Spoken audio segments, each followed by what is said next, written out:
Galera, no Papo Foda de hoje vou ter um papo fera com o grande Pedro Calabres. Primeiro, obrigado, Pedrão, por estar aqui falando Eu com a que galera. agradeço. Ó, Obrigado antes do mesmo. papo aqui, já rolou um outro papo, Sim. vários insights. Primeiro, eu quero agradecer, dar parabéns ao lindo trabalho que você faz à frente do canal Neurovox. Escritor, autor, professor, PhD. Pela Universidade Federal de São Paulo, pelo Ou Laboratório seja, de Neurociências. estudou pra caramba. É um Isso sim. entusiasta pelo cérebro humano. Sim. Um grande Sim. entusiasta. Eu aprendi muito com teus vídeos. Coração partido, paixão associada. Não vou guardar algumas coisas pro papo de agora, mas a primeira coisa, a negatividade faz mais barulho nos dias de hoje. E parece que a galera às vezes meio confunde ser bonzinho com ser bobo. Né? Então, passividade. Porque o ser humano, e eu quero saber se tem alguma coisa meio que, sabe, nosso cérebro. A gente é muito bom de sempre pensar na possibilidade negativa primeiro. Caio, primeiro, obrigado aí pelo convite, prazer enorme estar aqui. O papo antes do começo já foi Foi muito ótimo legal, e não agora foi? vai tomara que melhore, porque agora a gente consegue levar para as pessoas realmente algumas ideias que eu acho fundamentais. Primeira questão, quando você pergunta sobre negatividade, é perguntarmos, será que isso é uma coisa dos tempos de hoje? Será que isso é uma coisa da modernidade? E a ciência respondeu isso já. Não é. Não é uma coisa moderna. Na verdade, isso se trata de um mecanismo natural. E o que significa isso? Que é natural, faz parte da natureza humana, nasce conosco. Existe um princípio de funcionamento da mente humana que dentro da ciência nós chamamos de viés de negatividade. Basicamente a ideia de que, quando frente a duas coisas, uma positiva e uma negativa, mesmo que as duas sejam plenamente equivalentes, só que uma é positiva e outra é negativa, você tende a prestar mais atenção para o negativo, você tende a lembrar mais do negativo e você tende a produzir emoções mais intensas perante aquilo que é negativo. O perfeito exemplo disso é um cara que ganhou o Nobel de Economia em 2002, chamado Daniel Kahneman.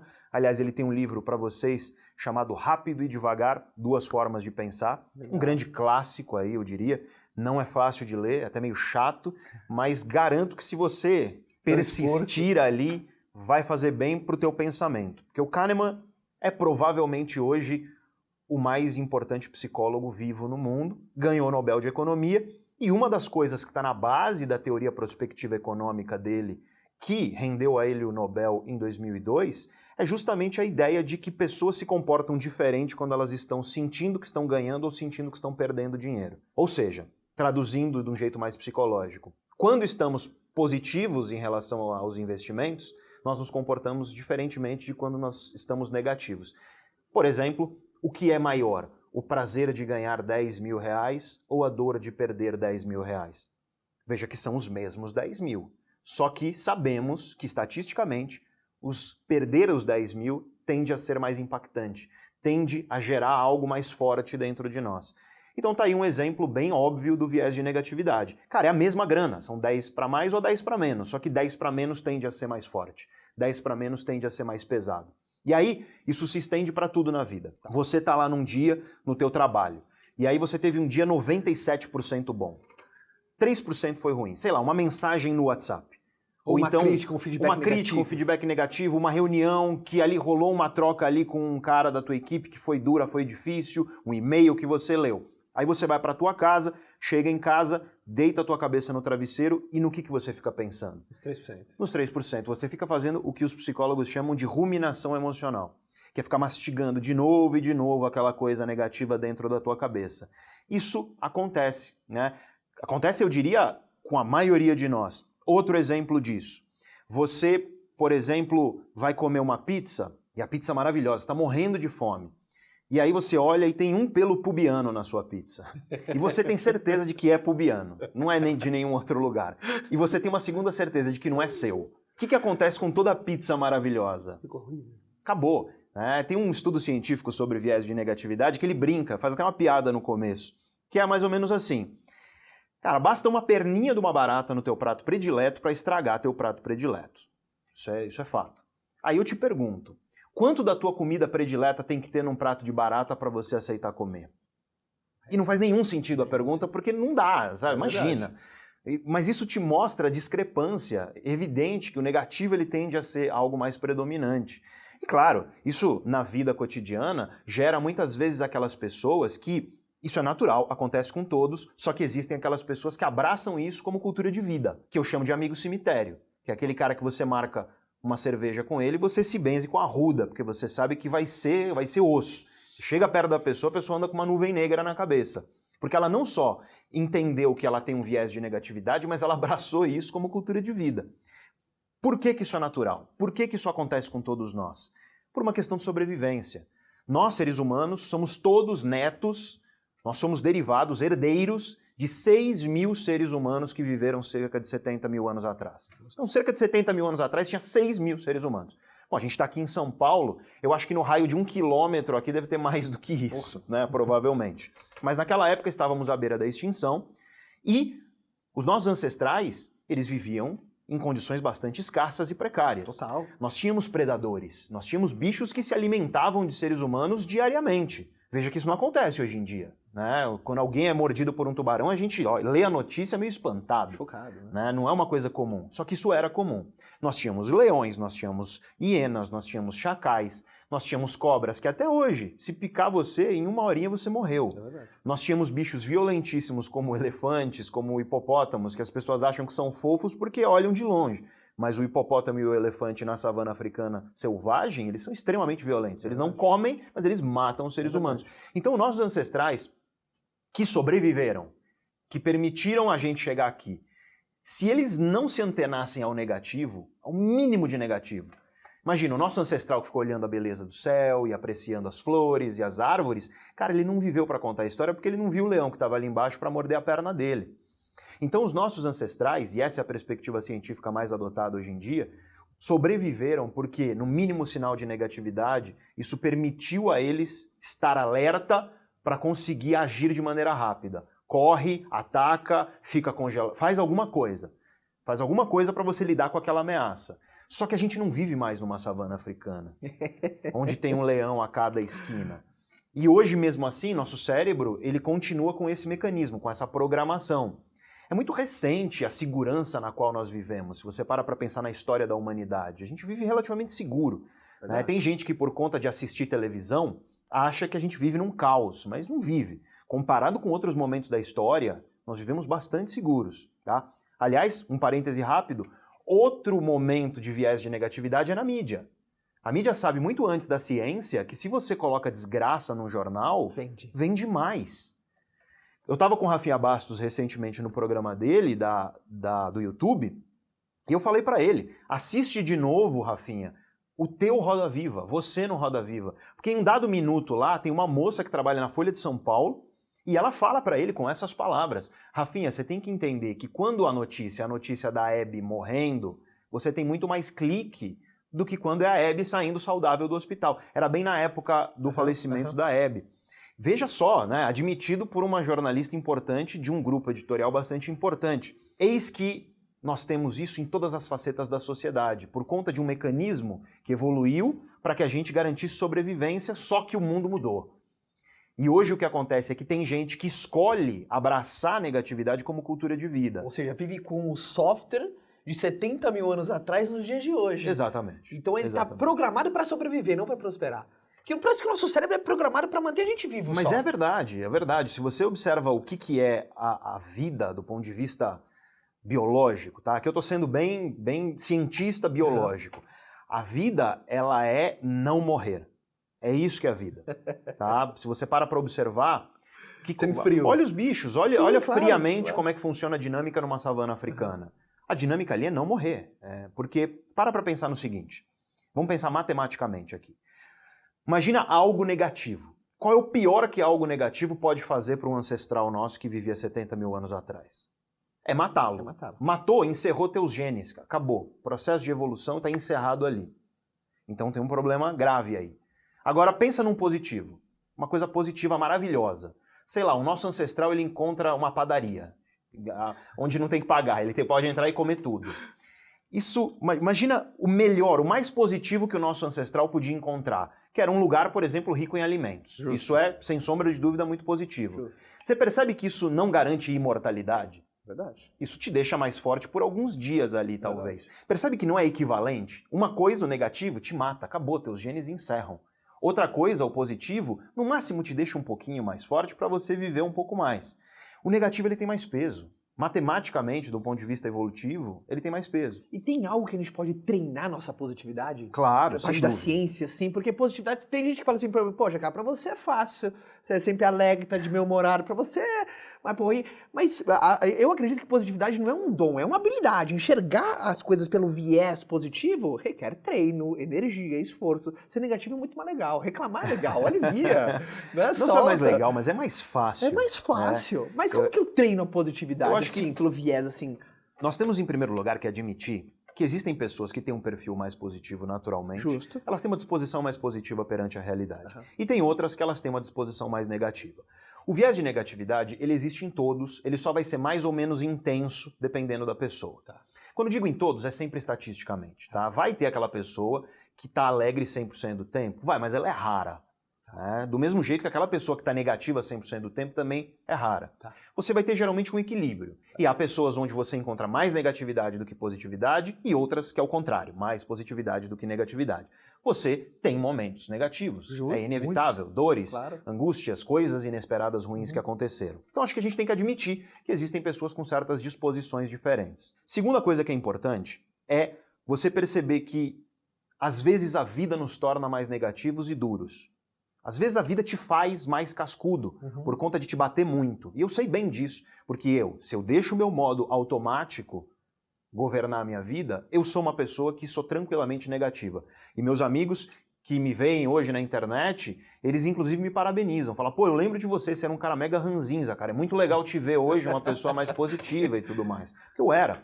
A vida me fez, por conta de muito que sofri, chegar à vida adulta num modo automático negativo. Só que aí o que eu percebi? Eu percebi que se eu viro o amigo cemitério, se eu sou o cara que abraço a negatividade, a primeira coisa que eu estou fazendo é mal para mim mesmo. Então as pessoas que são negativas naturalmente, a maior parte do tempo, elas têm maiores níveis de estresse crônico. E isso vai aumentar teu risco de infarto do miocárdio, derrame cerebral, ansiedade generalizada, depressão, dentre outras muitas coisas que eu poderia falar aqui.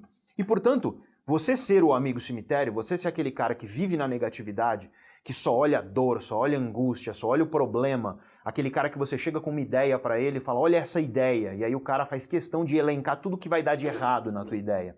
Aquele cara, por exemplo, que você chega para ele e fala, recebi uma promoção, aí ele vira para você e fala, pô, mas você mal via tua esposa, cara, agora fudeu, né? Agora você não vai de jeito nenhum encontrar ela, vai ser o divórcio.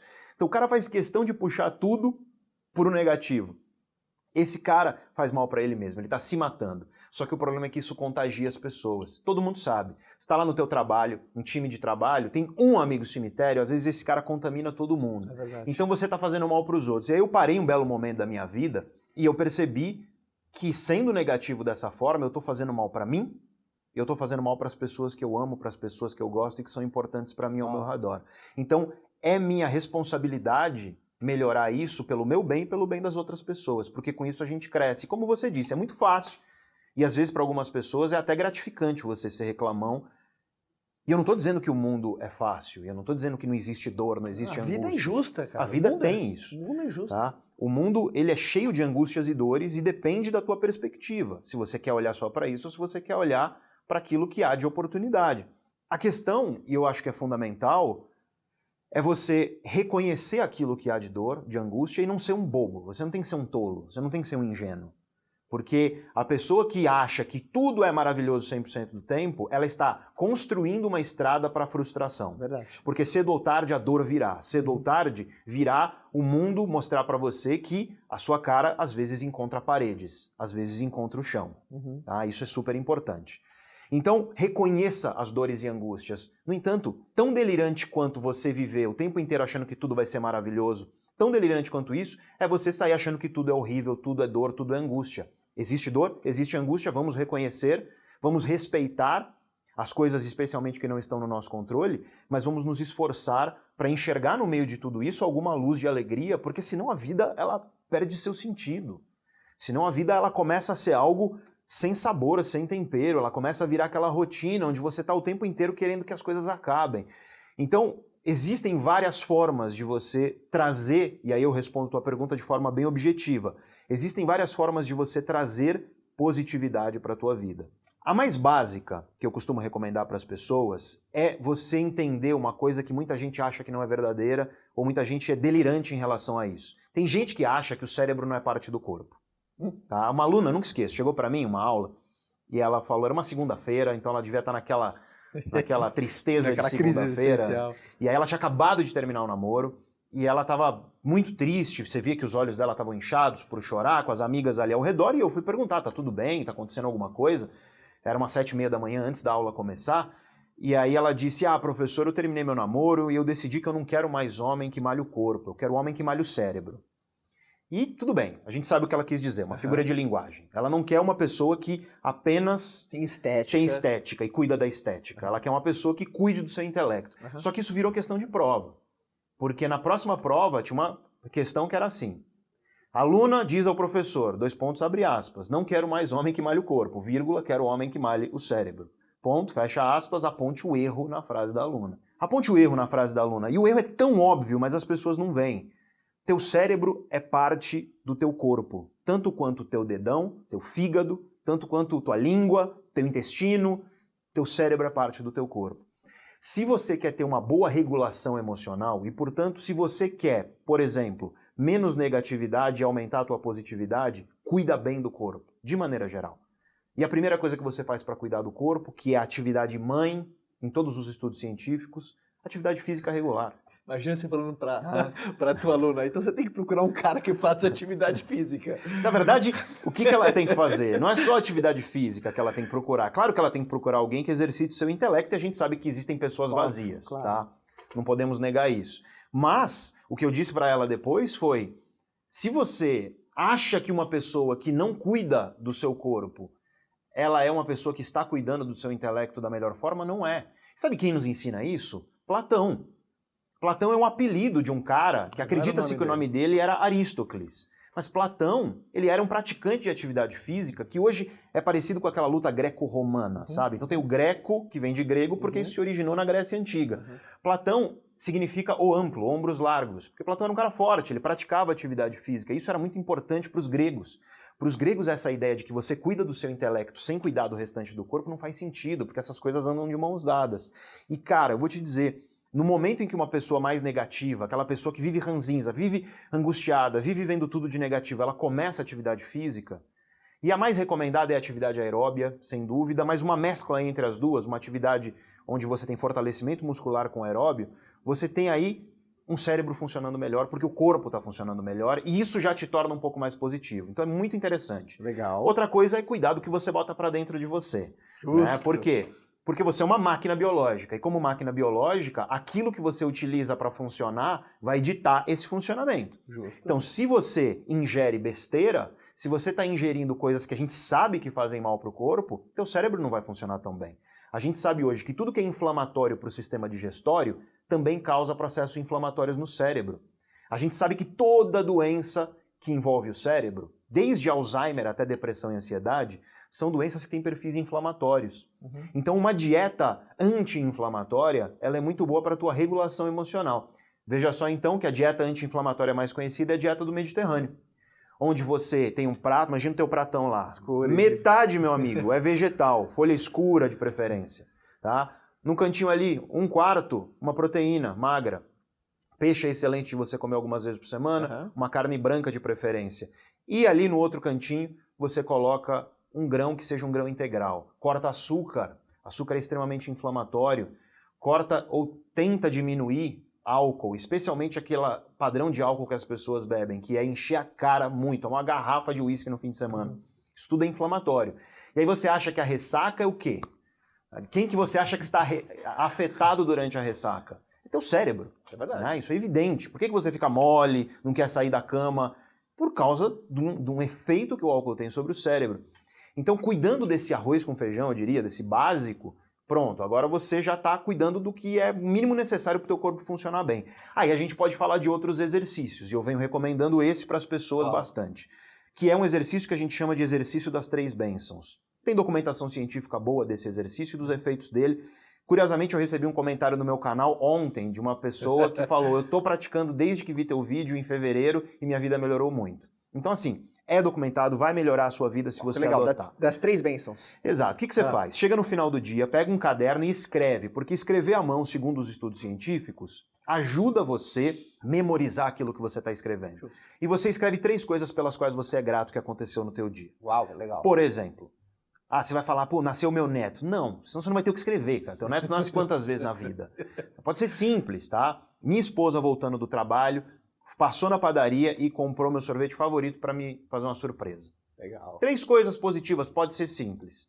Tá? Legal. Então, do lado dessas coisas no caderninho, você escreve o porquê. Porque minha esposa, mesmo cansada depois de um dia de trabalho, ainda se preocupa em me ver bem, em fazer surpresas e me fazer carinhos. Legal. 3 coisas e 3 porquês. Ao final do dia, não espera você estar com muito sono, que senão você não vai fazer porque vai estar cansado, tá? Ao final do dia você escreve e depois de 30 a 60 dias, isso já começa com significância estatística, segundo os estudos, a aumentar a tua positividade, porque isso força teu cérebro a habituar a enxergar coisas positivas também. Que legal. Então é um exercício de ressignificação. Que Um legal. cérebro que ele automaticamente olha para o negativo, você tem que forçá-lo a olhar para o que é positivo e você diz perfeitamente.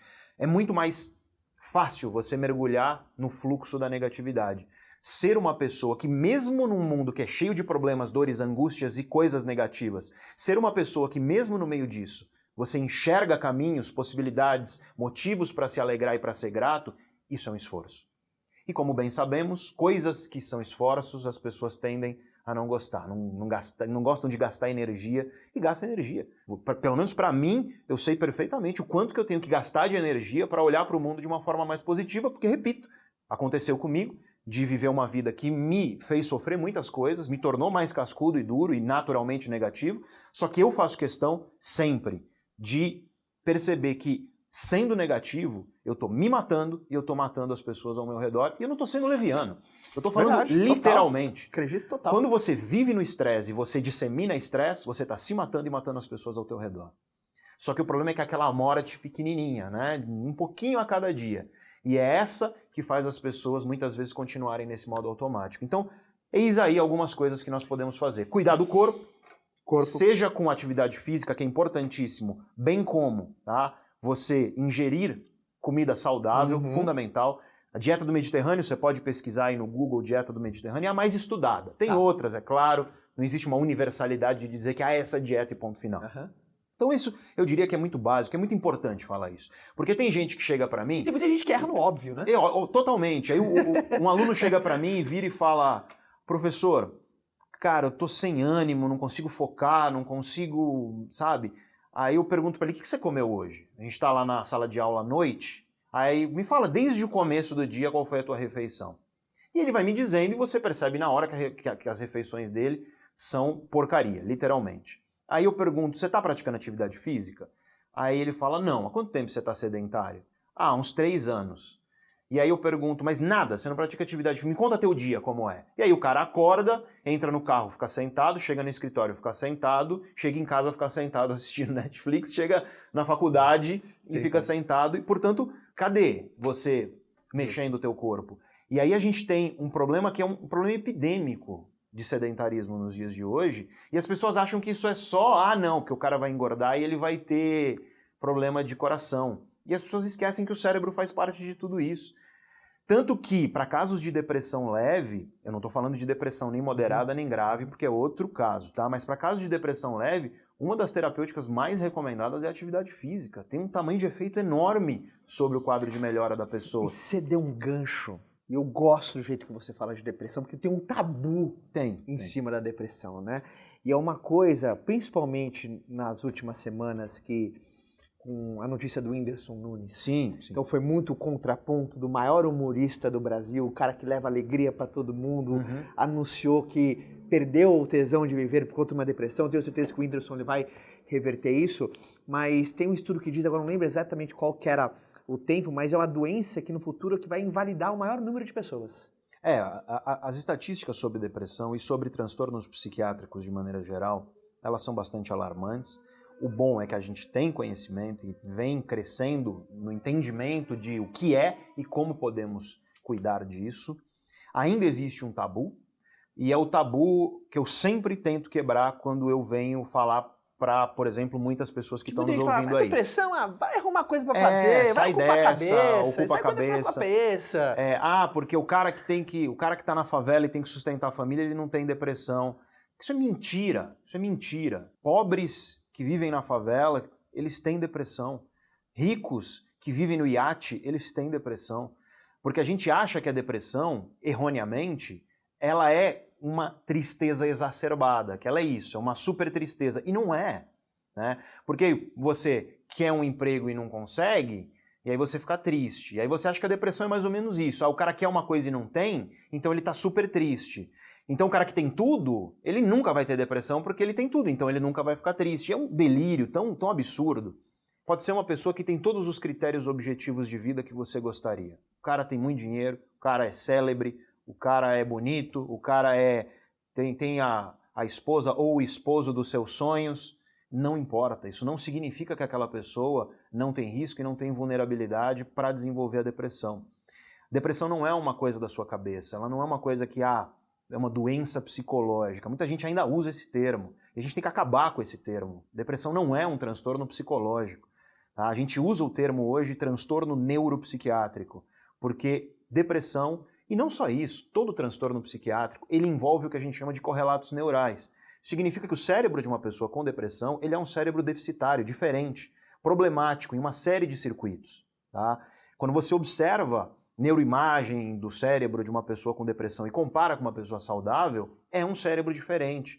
Então pare de dizer para uma pessoa que sofre com depressão, sai dessa. Aliás, não diga a ninguém isso, porque não tem conselho mais idiota do que você virar para uma pessoa e falar, sai dessa. Imagina se funcionasse.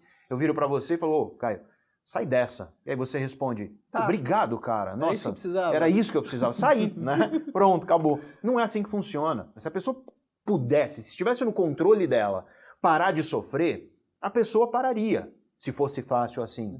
Então essa é uma primeira questão. Saiba que você virar para uma pessoa com depressão e falar, sai dessa, é mais ou menos como você virar para uma pessoa com diabetes e falar, regula aí tua insulina, sabe? Regula aí, vai, pô. Se esforça aí para regular. Não é bem assim que funciona.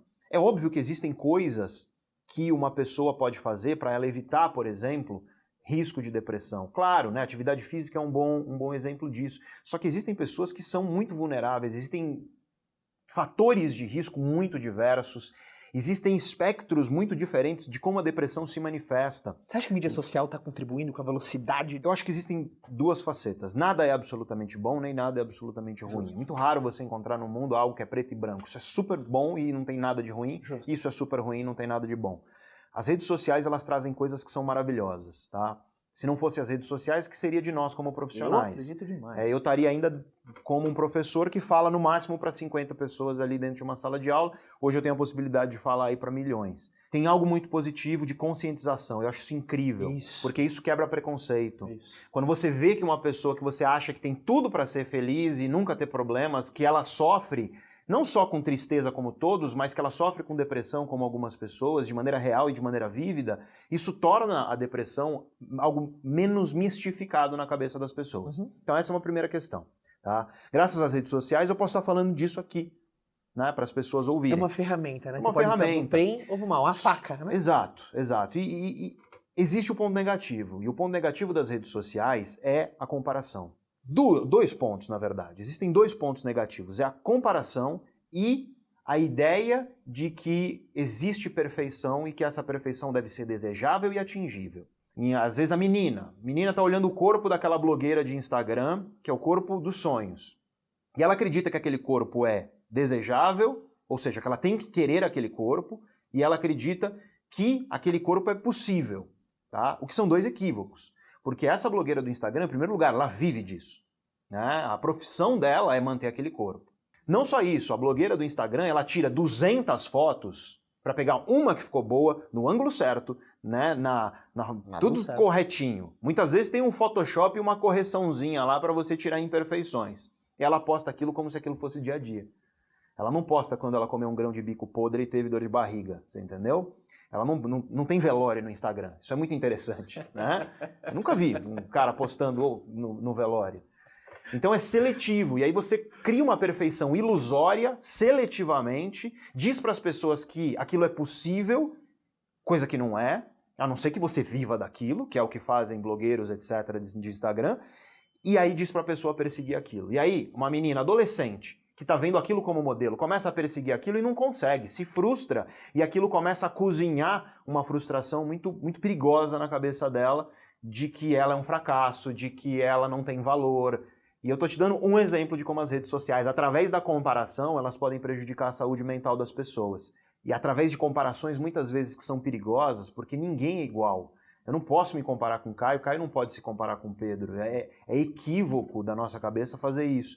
Isso está abrindo terreno para que as pessoas hoje se adoeçam, de fato, no sentido bem literal da palavra. Então eu vejo coisas positivas e coisas negativas. Acho que nós, enquanto sociedade, temos que ter a maturidade de refletir acerca de quando isso está prejudicando as nossas vidas, as nossas famílias, as nossas relações e quando isso está trazendo efetivamente benefícios. Porque como qualquer ferramenta, você vai poder usá-la para o bem ou para o mal. Perfeito. Então, cabe a nós refletir, cabe a nós como pais, e você, eu sei que é pai, educar os filhos para quê? Para que eles estejam fortes o suficiente para encarar esse mundo. Isso é muito importante, porque o que acontece muitas vezes é pais que coadunam com esse processo. É verdade. Então você tem o pai que não diz não para o filho, né? É muito comum isso nos dias de hoje. Tem um ótimo livro sobre isso que se chama Como Criar um Adulto. Tá? O nome já diz tudo. Tá? Como criar um adulto. Que ele vai falar de como pais hoje, em superproteção, por amor, e é por amor que você superprotege teu filho, mas esse amor vai gerar nele uma fragilidade que, quando adulto, vai fazer com que muitas vezes ele adoeça, não consiga enfrentar as dificuldades, tenha problemas que teriam sido evitados se você entendesse que proteger demais é perigoso. Porque se você protege demais, colocando um colchãozinho para o teu filho cair toda vez, cara, uma hora o mundo vai colocar um muro e a cara dele vai bater no muro. E nesse momento, se ele já não aprendeu que existem muros no mundo, vai doer pra cacete. E quando doer pra cacete, é capaz dele desmoronar, dele não ter estrutura psicológica e comportamental para lidar com as frustrações e com as dores. E um ponto que a mídia social, eu acredito muito que uma história de sucesso, ela tem que te fascinar, não te frustrar. Tem gente que se frustra porque tem esse sintoma mais de inveja, isso é tão predatório. Às vezes você não escolheu ter inveja de alguém, às vezes alguma coisa, um espírito de competitividade em exagero ali que você não controlou. Mas principalmente no mundo conectado, como a gente fazer para não ter inveja?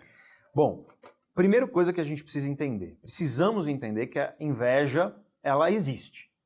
Não adianta você virar e falar, não, parei de ser invejoso, parei de sentir inveja. Você tem que entender que ela é um mecanismo cerebral. E hoje nós temos curiosos estudos que já mostram que quando você sente inveja, quando você vê alguém, uma pessoa pela qual você sente inveja, e você vê essa pessoa se dando mal, ativam-se no cérebro circuitos de prazer. Ô, louco. Né? Os alemães chamam esse sentimento de Schadenfreude, né? Que é basicamente o gostoso ao ver a dor do outro. Ou seja, você tem inveja de mim, eu me ferrei, desperto um prazer em você, uma dopamina, sei lá. Exatamente, circuitarias de prazer no cérebro. Já quando você vê a pessoa pela qual você tem inveja se dando bem, ocorre uma ativação no cérebro de circuitos responsáveis por dor. Eu estou falando dor física, efetivamente. Tá? Dói. A angústia, né? Dói ver a pessoa pela qual você sente inveja, ver essa pessoa se dando bem. Vê que coisa mais visceral. E dá pra quebrar esse ciclo? Dá, tá? E como que você quebra o ciclo da inveja? A primeira coisa que você precisa fazer é parar, em primeiro lugar, pare de falar tanto sobre pessoas. Eu falo isso muito. Né? Às vezes eu tô com familiares, às vezes eu tô com amigos, e aí vem a fofoca. Ah, porque fulano. Fale menos sobre pessoas e fale mais sobre ideias. Boa. Isso é uma coisa que eu acho fundamental. Boa. Então, em vez de... Imagina que você está falando de uma pessoa invejosa. Você pode estar falando de uma pessoa, porque a fulana é assim assado. Então, em vez de falar de uma pessoa, fale da inveja. Vamos discutir, refletir sobre a inveja? Despersonaliza as coisas sobre as quais você fala, porque com isso você começa a elevar a tua consciência para entender conceitos. Né, para entender as coisas num espectro que é muito mais amplo do que a pessoinha e do que a picuinha. Então, sempre que você estiver falando sobre alguém, perceba que talvez seja melhor você falar sobre ideias e menos sobre pessoas. Perfeito. Tá? Segunda coisa que é importante é você parar de se comparar com os outros. É você parar de usar os outros como critério de comparação para você. E eu venho falando para as pessoas e venho falando em palestras e aulas e vídeos, etc., que você só é ruim em matemática porque você não estudou o suficiente para ser bom. E nessa hora muita gente dá risada na minha cara. Fala, Pedro, pô, mas o Einstein tinha facilidade. Né? O Einstein tinha facilidade, eu sou de humanas. Né? Não é assim, não é? Não, você é ruim porque você não estudou. Só que aí percebeu o que o cara fez? Ele está se comparando com o Einstein. É verdade. E aí eu que dou risada de volta e eu digo para a pessoa, jura que é assim que você mede o que você faz e o que você não faz na vida? Pela facilidade dos outros? Se você for medir o que você faz ou deixa de fazer pela facilidade que os outros têm, você não faz nada. Sempre vai ter alguém que vai ter mais facilidade do que você, que vai ter mais dinheiro do que você, que vai ter mais networking do que você. Sempre vai ter alguém que vai ter algo mais, né? Que vai tornar mais fácil aquela jornada. Dificilmente vai ser o mais fácil do mundo para você aquilo, né? São raras as pessoas. Claro. E, portanto, o que eu estou dizendo não é que se você estudar matemática você vai virar o Einstein. Seria delirante da minha parte fazer isso. Óbvio que não. Mas o que eu estou dizendo, e isso eu tenho 50 anos de psicologia da personalidade de respaldo para dizer com segurança, tá? Pesquisa científica que nos mostra que se você estudar matemática hoje, amanhã você sabe um pouco mais de matemática do que você sabia ontem. É isso que eu estou dizendo. E lembra da minha frase. A minha frase qual é? Você só é ruim em matemática porque você não estudou o suficiente para ser bom. E o que é ser bom? É ser melhor do que você era ontem. Perfeito. Essa é a questão. Parar de se comparar com os outros é uma coisa absolutamente fundamental, porque da onde vem a inveja? Da comparação. Eu vejo muitas vezes o entristecimento de um esposo porque vê a esposa bem, e ali está a inveja surgindo por conta de uma comparação. Você nunca vai ser igual a outra pessoa. Você é você.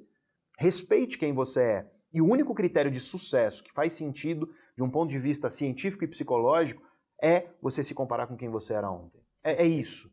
Porque se você usa a facilidade dos outros para deixar ou fazer algo, você estaciona no tempo, você para de fazer. E é isso que eu vejo muita gente fazendo. Então, as duas coisas. Primeiro, falam muito sobre pessoas. Gastam muita energia do seu dia falando sobre pessoas. E é a fofoca, efetivamente, né? Péssimo, péssimo, porque quanto mais você para de discutir pessoas e mais discute ideias, mais rico é o teu pensamento. Perfeito. Segunda coisa é se comparar. E aí às vezes eu falo para as pessoas, tem um canal no YouTube onde eu falo sobre mente, cérebro, comportamento, autoconhecimento. Temos 600 mil inscritos. Aí a pessoa faz o quê? Mas o fulano lá, que faz vídeo tomando banho na banheira de Nutella, que eu descobri recentemente que existe isso, né? Ele tem milhões de seguidores, ele tem milhões de inscritos. E você tem 600 mil. E aí sabe o que eu respondo? Cara, sorte a dele que ele tem milhões. Né? Isso não compete a mim o fato de que ele tem milhões. E parabéns para ele por ter os milhões dele. Só que não é porque outros têm mais, ou talvez até mais facilidade, porque criando conteúdos divertidos, engraçados, talvez você cresça mais rápido no YouTube, pode ser? Não sei se isso é verdade, mas pode ser. O que eu digo? Eu não vou, pela facilidade do outro, deixar de enfrentar as dificuldades para construir o que eu quero, porque se eu fosse fazer isso, eu nunca teria feito nada na minha vida. Tá? Porque eu optei por um caminho que é um caminho que desde que eu tive a ideia, eu quero ser professor, o que eu ouvi de você vai morrer de fome, você vai se frustrar, você não vai dar certo. O que eu ouvi de gente querendo diminuir, porque aparentemente o caminho do conhecimento ele é um caminho muito mal visto pelas pessoas. E eu escolhi o caminho do conhecimento, que não é um caminho de nada fácil, porque demanda muito esforço, demanda muita luta contra as preguiças do dia a dia, demanda você abrir às vezes um livro e ler 10 vezes uma ideia para você finalmente conseguir entender, porque ela é dura, ela é difícil, e portanto não é fácil. E portanto, eis a comparação. Eu falo, eu tenho um canal que tem 600 mil inscritos. Aí a pessoa vem e fala, mas o fulano que faz vídeo engraçado e divertido tem milhões. Tá me comparando com o cara. Para de me comparar com o cara. Não quero que você me compare com ninguém. Compara com o que o meu canal era mês passado, que a gente tinha 580 mil e agora a gente está com 600 e pouco. Porque melhor, um pouquinho todo dia. Isso para mim é o sinal do sucesso. Perfeito. É perceber que a cada dia surgem novas pessoas que estão junto comigo lá discutindo, refletindo, né? E eu acho isso tão bacana, tão gostoso. Em busca de nós mesmos. Em busca de nós mesmos. Que por sinal é o último livro, Pedrão. O livro... Tá pra, enfim, mas o azul, capa azul, Em Busca de Nós Mesmos. qual que é um spoilerzinho do livro? Eu não gosto de conta sobre o livro, porra, aí Conto. não, mas só um spoilerzinho. Por que o título? A gente vive no século do autoconhecimento hoje, tá? É indubitável isso. Nunca houve, espalhado pela sociedade, tanto interesse por conhecimentos que nos ajudam a compreender quem nós somos. Tem um exemplo que eu diria que parece bobo, que é aqueles questionários de Facebook, sabe? Que princesa da Disney é você? Que ator de Hollywood é você? Aí, eu sou a Ariel do Pequena Sereia, eu sou o Al Pacino. Exatamente. E aí a pessoa compartilha. Parece bobo, mas isso é sintoma de uma sociedade que está em busca de si mesma. E que nas mínimas coisas que vão te dizer quem você é o Al Pacino, você é o Aladdin, você entendeu? Isso já te ajuda, ou pelo menos te faz sentir que você conhece um pouco melhor de quem você é. Perfeito. Então é um sintoma de uma sociedade que está em busca de si mesma. E aí, eu estava em casa, nunca esqueço, eu estava em casa no final de 2016, e eu recebi um telefonema do meu querido amigo Clóvis de Barros Filho, e o Clóvis falou, com aquele jeitão dele, vamos escrever um livro junto? E eu falei, claro. Nisso eu já estava escrevendo outro livro, mas aí eu pausei, e aí junto com o Clóvis nós escrevemos um diálogo, né, onde você vê nesse livro quando é o Clóvis falando e quando sou eu, e é um diálogo entre aquilo que é a especialidade dele, que é a filosofia, e aquilo que é a minha, que são as ciências cognitivas, psicologia, neurociências. E a gente tentou mostrar nesse livro que, em vez de campos que são contrários, né, na verdade tem alguns que vão dizer que a ciência substitui a filosofia, e o que a gente tentou mostrar que está errado essa perspectiva. Essa perspectiva é uma perspectiva completamente incorreta, porque na raiz do conhecimento filosófico, desde que ele surgiu, a ciência é uma aliada para a gente entender mais racionalmente a realidade e quem nós somos. E nesse livro, então, a gente resolveu fazer um passeio sobre os mais diversos temas.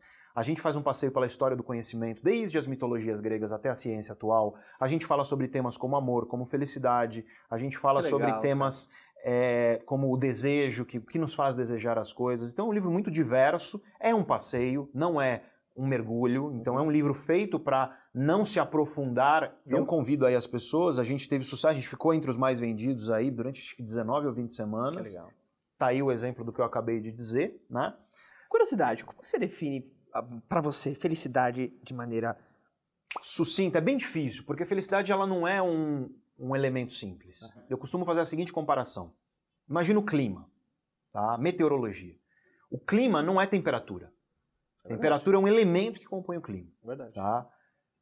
Pressão barométrica é outro, velocidade do vento é outro, umidade do ar é outro. Felicidade, ela é um construto assim como o clima, que tem vários elementos. Verdade. E a gente sabe que tem alguns elementos fundamentais para a felicidade, e eu posso te dizer rapidamente quais são, tá? Que documentamos cientificamente de fato. Primeiro e mais importante, de longe o que tem maior peso sobre a nossa felicidade é a qualidade das nossas relações. Perfeito. Não existe variável, e aí eu estou te falando de décadas de pesquisa científica, dos maiores aos menores estudos científicos, é a qualidade das nossas relações. Porque então nós precisamos nutrir relações de qualidade pelo bem de nós mesmos e das pessoas ao nosso redor. Perfeito. Quanto mais temos relações de qualidade, mais felizes nós somos e as pessoas que nós amamos também.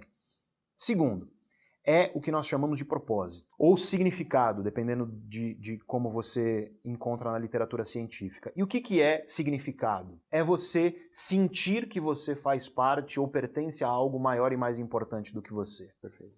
Veja que fonte de significado na vida, tenho certeza para você que tua esposa, teus filhos, eles são enorme fonte de significado, eles são maiores e mais importantes do que você. Justo. Né? Tem algumas pessoas que têm isso nas religiões, muita gente, na verdade. Então, Deus é, por definição, maior e mais importante do que o seu fiel. E ele sente que, pertencendo àquilo, né, a vida dele é maior. O fiel, ele sente isso. Tem pouca gente que encontra isso no trabalho, segundo os estudos científicos. E tem pouca gente, então, que naquilo que faz enxerga que há algo maior e mais importante do que si mesmo. Eu tenho a alegria de propósito na minha vida, que é o conhecimento e a disseminação do conhecimento. Mas eu sei o quão difícil é as pessoas encontrarem isso. Às vezes até por uma questão de mindset. Então esse é um segundo elemento importantíssimo para o que eu chamo de felicidade. Terceiro elemento é o que nós chamamos de engajamento. É uma palavra muito dita aí, mas eu quero definir, tá? Eu tenho uma formação que ela é uma formação científica, então eu gosto de definir bem aquilo que estou falando. Engajamento tem a ver com duas variáveis, que é, em primeiro lugar, desafio. O que é desafio para o cérebro? Tudo. Essa conversa é um desafio. Verdade. Um projeto profissional é um desafio. Um livro é um desafio. Tudo é um desafio. Só que os desafios eles não flutuam no éter. Os desafios encontram você e você tem um conjunto de competências. Quando o desafio é grande demais para a tua competência, ocorre o que nós chamamos de estresse, o processo chamado estressogênico. Então, se o desafio é grande demais para a competência, você estressa. Se o desafio é pequeno demais para a competência, você entedia, você desmotiva. Não vou te falar que sempre, tá? Mas muitas vezes eu vou para empresas e eu converso com colaboradores da empresa e o cara era muito bom. O cara era muito bom, performava pra caramba. E aí promovem esse cara. E ele para de performar. Pô, o que aconteceu? O cara era uma estrela e aí parou de performar. Eu não vou te falar que sempre, mas muitas vezes é um desequilíbrio entre desafio e competência. Ou colocaram um desafio na mão dele que está muito grande para a competência e ele estressou, ou está muito pequeno e ele desmotivou. Engajamento é esse equilíbrio entre desafio e competência. Perfeito. Quando nós estamos engajados, nosso cérebro funciona num nível excelente. Né? Por uma série de circuitos cerebrais, a gente fica mais focado, a gente fica mais produtivo e é mais prazeroso trabalhar quando nós estamos engajados. O engajamento pode vir não só, claro, do trabalho, ele pode vir de qualquer desafio. Pode ser um filme que te deixa engajado, pode ser um livro que te deixa engajado, pode ser um vídeo que te deixa engajado. Mas viver o máximo possível engajado e, portanto, buscando desafios alinhados às tuas competências é fundamental. Só que para isso você precisa de autoconhecimento, para você saber quais são tuas competências. Porque tem muita gente, às vezes, que abraça um desafio que é grande demais. Ou, às vezes, que tem medo de abraçar um desafio que é capaz de enfrentar e que, por isso, vive entediado e vive desmotivado. Então, é importante essa autoconsciência para que você encontre e abrace desafios que eles não vão te estressar no sentido negativo. Porque o que é o desafio? Percebeu que desafio e estresse são quase a mesma coisa? Só que o estresse é quando é demais? É isso. É você se estressar na medida saudável. É o desafio assim. na superdosagem. É exato. A gente precisa sempre ser chacoalhado. A gente precisa ser chacoalhado. E quando você fala em chacoalhado, tem uma galera que tá vendo aqui, tá no meio de uma jornada, tem gente que tá no início, tem gente que tá no meio, tem gente que já teve um primeiro grande resultado, não sei qual estação do ano, se você tá no inverno, tá rigoroso, ou se você tá no momento de verão, você tá colhendo pra caramba, no momento de estiagem. Mas uma dica do Pedro, independentemente de quem tá assistindo, para que 2019 seja um puta de um ano foda. O que vem na tua cabeça assim? Olha, em primeiro lugar, não deixe que negatividade impere na tua vida. Perfeito. Né? O negativo existe, nós temos que tomar consciência dele. Só que se você rega essa planta do negativo, é uma questão de foco. Tá? Foco é energia. Foco é a energia que você dedica a algo. Se você está colocando toda a tua energia nos problemas, nas angústias e nas dores, necessariamente você não está colocando naquilo que há de positivo e oportunidade. Perfeito. Então essa é a primeira questão. O negativo existe, não tem que ser um tolo, nem um bobo, nem um ursinho carinhoso. Mas você tem que reconhecer aquilo que há de dor, angústia e negatividade e no meio disso encontrar caminhos para que você amanhã seja uma pessoa melhor do que você era ontem. Perfeito. Essa é a primeira coisa. Segunda coisa, você tem que nutrir relações de confiança com as pessoas ao seu redor. Eu vejo muitas vezes em escritórios, em ambientes de trabalho, muita picuinha, muita fofoquinha, muita coisa, sabe, pequena. Vazia. Né? Você é mais do que isso, você pode ser mais do que isso. E, portanto, se você for colocar uma diretriz nas tuas relações, seja na tua família, seja no trabalho ou na sociedade, cara, fundamenta a confiança. Infelizmente, a sociedade brasileira é, segundo os estudos, uma das mais desconfiadas do mundo. Está nos nossos ditos populares, tá? Se a esmola é grande demais, o santo desconfia. Então, nós temos que lutar contra isso, porque a desconfiança, ela está associada ao que há de pior, ela está associada ao egoísmo. Quando você está desconfiado no teu ambiente de trabalho, você se fecha, porque você tem medo. Né? Você vive com medo que te passem a perna, você vive com medo que te sacaneiem. Então, a desconfiança, ela gera o egoísmo, ela faz você viver no medo e no estresse, que vai te fazer mal e te adoecer. Perfeito. A desconfiança, ela faz com que, através do egoísmo, você tenha mais propensão à sacanagem. Não é à toa que os países mais corruptos do mundo são os países mais desconfiados. E não é à toa que o Brasil é um país extremamente corrupto. Você não encontra, é muito raro na ciência, um país que tem alta confiança entre as pessoas, entre os cidadãos, e que é corrupto. Você não encontra isso. Tá? E é muito raro também um país que é extremamente desconfiado e é honesto. Porque essas coisas andam de mãos dadas. Perfeito, Quer chegar numa empresa e ver o lugar onde tem sacanagem? É o lugar onde a desconfiança é disseminada. Muitas vezes isso parte das lideranças.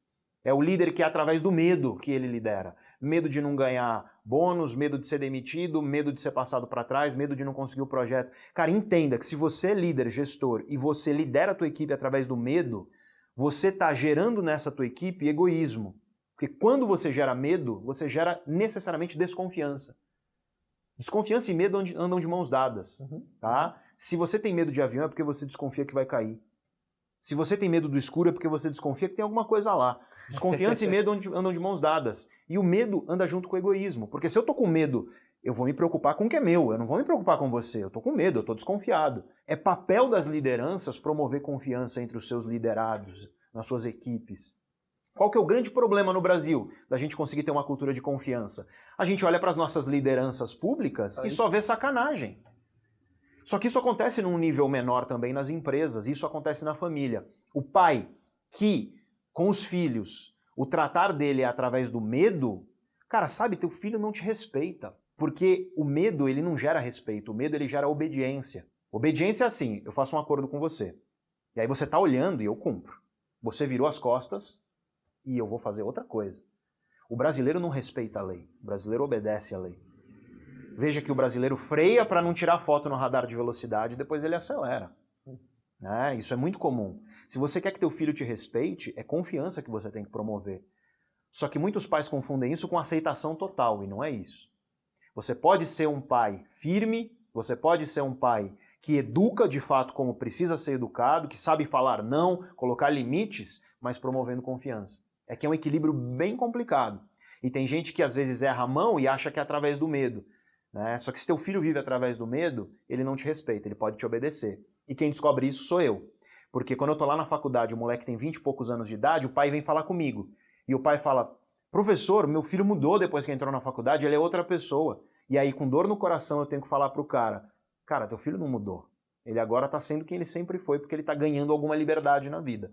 É que antes ele não te respeitava, ele só te obedecia. Na tua frente ele era uma pessoa diferente só para agradar teus olhos.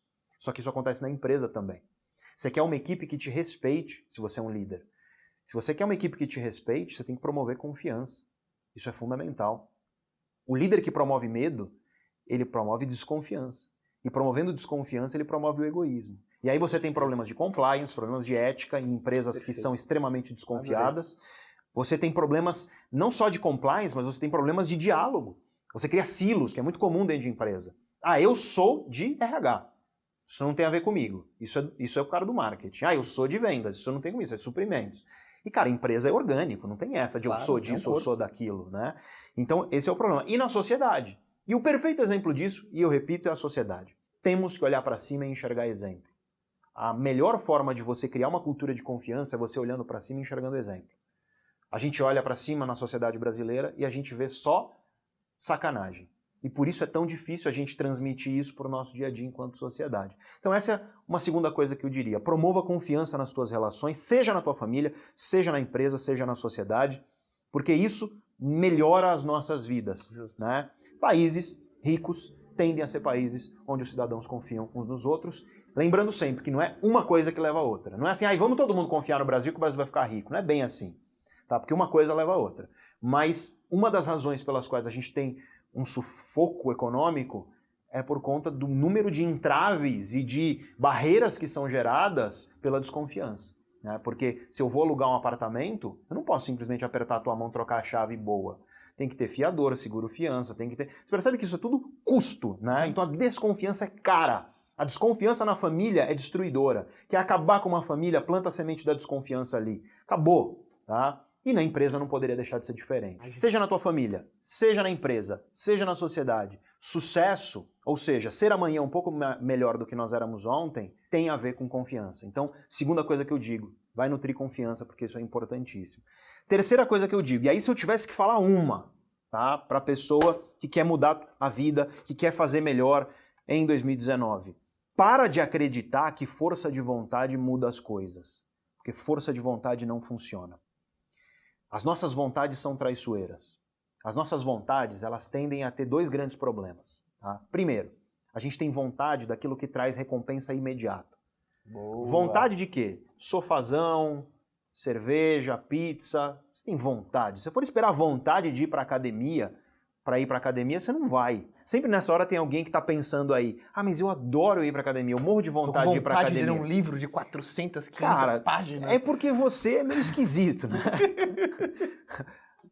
É um jeito mal criado de dizer que você é uma exceção estatística, você é uma anomalia, se você gosta muito de academia dessa maneira. Mas os dados sobre sedentarismo são claros, as pessoas não têm vontade de ir para academia. Só que o problema é que a pessoa acha que ela tem que ter vontade para fazer as coisas. Que vem martelando na nossa cabeça aí há muito tempo esse negócio de força de vontade. Para com isso. Nossas vontades, em primeiro lugar, tendem a ser perante coisas que trazem recompensa imediata, resultado imediato. Então a gente quer um negócio que vai dar o resultado ali, na hora. Vontade de comer um chocolate. Exatamente.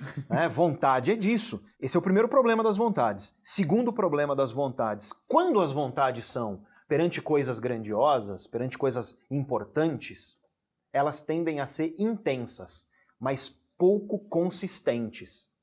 Então, veja só, você tem vontade de ir para academia. Às vezes a gente tem. Aí você vai lá e se matricula, paga 12 meses. Aí você vai 2 semanas e nunca mais volta. Acabou a força de vontade. Acabou! Porque a vontade quando vem, a vontade de fazer grandes coisas, ela tende a ser muito intensa, mas ela é pouco consistente. E esse é o problema. Tudo de grandioso na vida que a gente constrói lutando contra a nossa vontade. Conhecimento, para usar um exemplo muito pessoal. Cara, mestrado, doutorado, todas essas coisas, né? Estudar para poder hoje ser um cara que falo para tanta gente a respeito do conhecimento que eu tenho. E, obviamente, tenho muito mais a conhecer ainda. Mas não foi deitando no fluxo da vontade que hoje eu me tornei um profissional que sou. Muito pelo contrário. Foi indo assistir aula de professor que eu não gostava e que eu não entendia. E lendo 25 vezes o mesmo texto e só então consegui entender. Eu tinha vontade de fechar o livro e assistir seriado. Eu tinha vontade de ficar dormindo. Eu tinha vontade de ir para o bar. E foi lutando contra essas vontades que eu posso hoje ter algum conhecimento para poder dividir com as pessoas. Perfeito. Família, segundo exemplo, óbvio. Pô, você, pai de família, sabe muito bem. Uma relação que você falou tem 12 anos. Cara, às vezes dá vontade de largar a mão, tem briga, tem dificuldade. A vontade imediata é você pegar o caminho de saída ali mais óbvio. Só que você só constrói uma família e tem orgulho dela, por quê? Porque você lutou contra essas vontades imediatas e enxergou o propósito maior daquilo que você estava construindo. E lutando contra essa vontade você fez, e hoje talvez olhe com orgulho para a família que você construiu. E, terceiro lugar, carreira. Evidente. A carreira, ela não é feita de... Assim como o casamento não é feito de momentos intensos e pontuais, sabe? Eu dei flores e fiz festa 3 vezes por ano. Não é isso que determina um relacionamento ser duradouro e cada vez mais forte, né? Onde há cada vez mais carinho, cada vez mais admiração entre a família, os membros da família. Não é 3 festas por ano, não é isso. Cara, é todo dia, consistência. Todo dia um pouquinho. Todo dia você ali demonstrando carinho para tua esposa, para os teus filhos, se esforçando para mostrar para aquela pessoa que vocês estão construindo algo de grandioso, algo de importante. Com conhecimento é a mesma coisa. Tem gente que bate a louca na pessoa, vai e compra 6 livros lá na livraria, não lê um. Se você lê 10 páginas por dia, cara, a gente tem quase aí, se você calcula a média de páginas de um livro hoje em dia, você tem pelo menos uns 12 a 15 livros que você leu por ano. Só que aí a pessoa vem a vontade intensa e ela quer devorar. Calma, é consistência, não é intensidade, que determina sucesso de qualquer dimensão da tua vida. Né? Isso significa lutar contra a força de vontade, porque, repito, a força de vontade ela tende a ser perante a coisa que traz recompensa imediata. E não adianta. Tem coisa, meu amigo, que você tem que ler o livro inteiro para você compreender. Não vai ser nas 10 primeiras páginas que a solução vai se apresentar. E, portanto, você precisa de consistência e de lutar com essa vontade de... Porque o mundo de hoje, ele traz muita facilidade. O mundo de hoje, ele traz muito atalho. Isso é ótimo, tá? Isso é ótimo. Só que, se você pensa numa carreira, uma carreira não é construída com atalho. Não é você arrebentando num projeto. É consistentemente você excedendo expectativas, entregando mais do que esperavam, excelência para que você seja valorizado e cresça na tua carreira. E aí você pensa assim, no mundo de hoje... Eu não quero parecer jamais um pessimista que diz o mundo hoje é uma porcaria. Muito pelo contrário, eu acredito firmemente que a gente vive hoje no melhor mundo, historicamente, que a gente já viveu. Tá? No melhor mundo possível. Até pouco tempo atrás a gente tinha muito mais guerras, a gente tinha muito mais dificuldades, a miséria nos últimos 20 anos foi reduzida pela metade. Tá? Tem 50% menos gente miserável no mundo hoje. E eu poderia continuar aqui falando de dados. Eu recomendo a você, que tem uma visão pessimista do mundo, que leia um livro chamado Factfulness. Né? Só tem em inglês, infelizmente, eu não encontrei em português ainda, mas ele vai te mostrar alguns fatos sobre o mundo que nos mostram que o mundo está melhorando. É que a gente seletivamente só assiste ao jornal e vê aquela coisa que só parece desgraça. Mas enfim, nós vivemos num mundo incrível. Então os atalhos são muito legais, só que os atalhos criam armadilhas. Armadilhas que fazem as pessoas elas acham que tudo tem que ser através de atalho. E que se eu me esforçar um pouco, então eu não quero. Né? E aí você tem um mundo que, infelizmente, apesar de ter coisas maravilhosas, ele incentiva as pessoas ao meia boca. Porque é relação meia boca, cara, é relação de aplicativo. Onde você conhece a pessoa, tudo fácil. No primeira dificuldade, pula do barco. E aí você tem uma legião de pessoas, e não tem nenhum problema você ser solteirão e ficar mudando de relacionamento, se isso te faz feliz. Agora, tem uma legião de pessoas frustradas no amor. Eu queria tanto uma relação, eu queria tanto, só que não percebe que essa frustração, ela é resultado da própria covardia, porque na primeira dificuldade já pula fora do barco, porque quer que seja tudo muito fácil, porque realmente você clica aqui, pronto, conhece a pessoa, arrasta para o lado, é um cardápio de seres humanos, mais ou menos como é o cardápio de alimentos que você tem no aplicativo. Então tem gente que acha que relação é atalho, e o que acontece é que hoje tem uma legião de frustrados no amor, que pulam do barco e não percebem que é exatamente por isso que não conseguem aquilo que desejam nas relações. Você entende? Aí eu posso continuar, frustrados no conhecimento. Primeiro é não deixar a negatividade governar tudo. Não deixar a negatividade governar. Segundo é nutrir confiança em todas as esferas das suas relações. Esferas. Terceiro é não ficar esperando dar vontade. Tá? Força de vontade não funciona. Adorei essa. É você lutar contra a tua vontade para você construir. Adorei. Né? Isso é absolutamente fundamental. Quarto, que é onde eu estou chegando aqui. Não seja meia boca. Né? O seu livro fala, seja foda. Não se contente com meia boca. Porque a gente tem as relações meia boca de aplicativo. A gente tem o conhecimento meia boca. Estudo para passar. Tem gente que faz isso no trabalho. Faz o mínimo necessário ali para fazer e pronto. E aí tá reclamando de não conseguir crescer, de não conseguir... E aí a pessoa nessa hora até me critica. Mas é fácil para você falar e tal... Porque meu trabalho é rotina, então é difícil. Cara, eu sou professor e eu cheguei a dar aula para 30 turmas por semana. A mesma aula. Eu tinha que falar as mesmas coisas. Então, de rotina eu entendo. Só que se você não encontra naquilo que você faz encanto, motivos para você aprender, para você ser um pouquinho melhor na próxima aula, no meu caso, do que eu era na aula anterior. Era isso que eu usava a sala de aula como um palco de experiência para que eu me tornasse um melhor professor, mesmo dando a mesma aula 30 vezes, porque eu posso dar a mesma aula melhor na próxima aula do que eu dou agora. Verdade. E aí minha mãe me ensinou uma coisa, e eu acho que essa é a quarta coisa e fundamental, né? Que é isso, não seja meia boca. Minha mãe, ela era uma mulher que era professora de escola pública, numa escola de periferia, uma escola violenta, tá? Ela que tinha o carrinho dela, e que às vezes aluno delinquente rasgava pneu do carro, quebrava a janela, e ela vinha para casa dessa forma, e no entanto, essa mulher que tinha tudo para reclamar da vida, cara, que vivia numa das situações mais difíceis e precárias que existe, que é um professor de escola pública no Brasil, tá? Poderia, justificadamente, porque é injusto o que um professor vive numa sala de aula, mas ela sempre me disse o seguinte: Pedro, se você for fazer alguma coisa, faz com carinho e faz o teu melhor. Porque não tem justificativa para você fazer. E aí o que ela dizia, não tem justificativa para você fazer mal feito. E aí eu traduzo aqui para o meu termo, que é, não tem justificativa para você fazer meia boca. Minha mãe dizia para mim, tá? Eu posso reclamar, eu posso ter dificuldade, eu posso ter uma série de problemas sendo professora de escola pública, mas os alunos que querem assistir a aula, eles não têm culpa disso. Então ela não tem o direito de descontar neles a própria frustração. Eu não estou falando aqui de pessoas que, por exemplo, sofrem com depressão, pessoas que estão impossibilitadas de fazer o seu melhor porque não têm condições de fazê-lo. Mas eu estou falando para o exército de pessoas que podem sim dar o seu melhor e fazer com carinho, mas apesar disso optam por fazer ali, sabe, o mínimo necessário e ali, pronto, ponto final. Cara, você só está garantindo que você vai ficar no lugar onde você está. Eu acho que carinho naquilo que a gente faz é a coisa mais importante, né? Não estou dizendo um perfeccionismo doentio, de querer sempre que a coisa esteja perfeita, porque isso é literalmente doentio. Isso pode ser ruim. O Cortella coloca muito bem, a expressão é fazer o teu melhor na condição que Na você condição tem. que você tem, exatamente. Né? Respeitando a condição que você tem. Porque o perfeccionista extremo, ele sofre, ele é um frustrado. Mas aquele que faz tudo meia boca, ele vive meia boca. Se você vive um relacionamento meia boca, se você trabalha meia boca, se você estuda meia boca, se tudo você faz pra passar, né, aquela coisa só pra passar, cara, você tá vivendo uma vida meia boca. É verdade. E jura que é assim que você quer viver, você só tá se condenando a uma vida meia boca, só que tem uma questão, que lá na frente, quando você chegar, e todo mundo vai chegar, tem um cemitério em Minas Gerais, que o nome do cemitério está escrito na porta. Nós que aqui estamos, por vós esperamos. E aí as pessoas às vezes, nossa, que macabro isso, né? Cara, não é macabro, isso é real.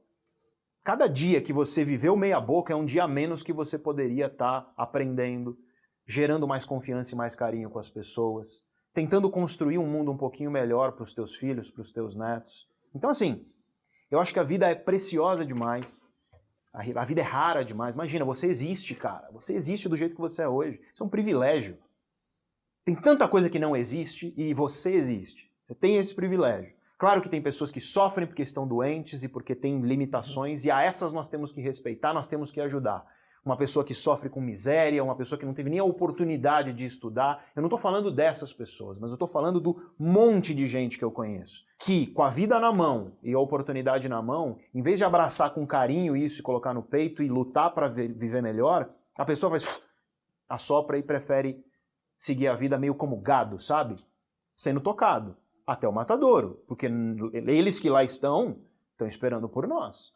Um dia você vai despertar e vai falar, o que eu fiz da minha vida? Só que, infelizmente, muita gente percebe isso quando já é tarde demais. Olha para trás e pensa, em vez de ter olhado para o que havia de positivo, eu fiquei só olhando para o que há de negativo. Em vez de ter nutrido confiança, eu fiquei só na picuinha, na inveja, na desconfiança, eu fiquei criando nas minhas relações antagonismo em vez de união. Tá? Em vez de levantar com compromisso e fazer, eu fiquei esperando dar força de vontade. Né? Em vez de fazer com carinho e o meu melhor, eu fiz o meia boca. E aí o dia que você perceber isso, se for tarde demais, você vai ter o pior sentimento que existe, que é o arrependimento. Não importa a tua idade. Se você tem 80, se você tem 90, se você tem 18, tá? Não importa a tua idade. Existe janela de oportunidade para você ser um pouco melhor do que você era antes. Para você nutrir um pouco mais de carinho com as pessoas ao teu redor, construir um mundo que seja um tiquinho melhor do que o mundo no qual você entrou. Eu acho que desperdiçar essa oportunidade é desperdiçar uma dádiva que a gente tem de ter o cérebro que a gente tem, porque cabrito não faz isso aqui que a gente está fazendo. Carneiro faz. Carneiro faz. Né? Imagina 2 bodes aqui, cara, sabe? A vida é uma oportunidade única. A vida é um privilégio, acho que essa é a palavra. E se você não encara a vida como um privilégio, se você é daquelas pessoas que espera a vida acabar, sabe aquele cara que acorda na segunda esperando a sexta? Tem gente que acorda já deitada. É o cara que abre o olho, ele nem colocou o pé no chão. A primeira coisa que ele quer é voltar para a cama. Né? O cara acordou já deitado. Né? Cara, você é literalmente um morto-vivo, você é um zumbi. Né? Que está apenas ali existindo na expectativa de que chegue algo e esse algo nunca chega e aí você espera o próximo algo e isso é triste pra cacete. Eu acho que a vida, repito, é um privilégio e, portanto, a vida tem que ser vivida como um passeio. Você tem um destino no passeio? Claro que tem. Vamos até lá? Só que você vai apreciando o caminho. E se às vezes, no meio do caminho, você se distraiu ou apareceu alguma coisa e por acaso você não chegou lá onde você queria, valeu a pena ainda assim porque você estava saboreando o passeio. Esse é o ponto. Tem gente que vive a vida como se tivesse, sabe, antes de uma reunião, que você engole uma coxinha, aquela fome que você precisa matar a fome, que senão você desmaia. Tem gente que vive a vida assim. E eu prefiro viver a vida como saboreando um prato predileto. Sabe? Porque quando você está saboreando o teu prato predileto, você está saboreando. Né? Ele vai acabar. Vai acabar. A fome um dia, uma hora ela vai ser saciada e o prato vai acabar. Tá? Mas enquanto estava lá, você estava curtindo, você estava apreciando. E eu acho que é isso. É a diferença de você estar com uma pessoa e conversar com essa pessoa. E ouvir essa pessoa. Porque o que tem gente que faz? Espera a sua vez de falar.